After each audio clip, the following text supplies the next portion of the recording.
जनसन्मान यात्रेच्या कार्यक्रमाला आढळराव पाटलांची गैरहजेरी, आढळरावांच्या गैरहजेरीमुळे चर्चांना उधाण।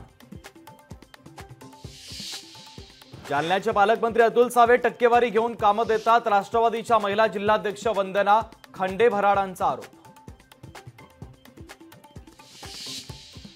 परभणीत अमोल कोल्हेंचा ताफा, मराठा समाजाने अडवला, आरक्षणासंदर्भात संसदेत केलेल्या वक्तव्याचा निषेध करत ताफा अडवला।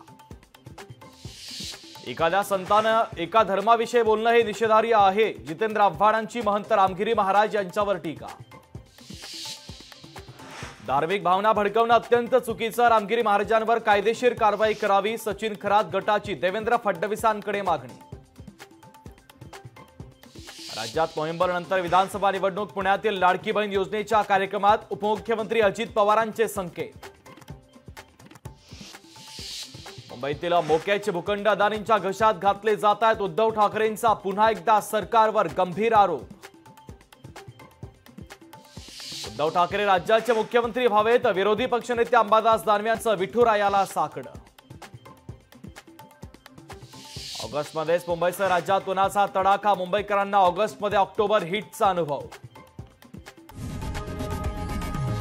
लोकशाही मराठी ऐका, पहा, जागरूक रहा।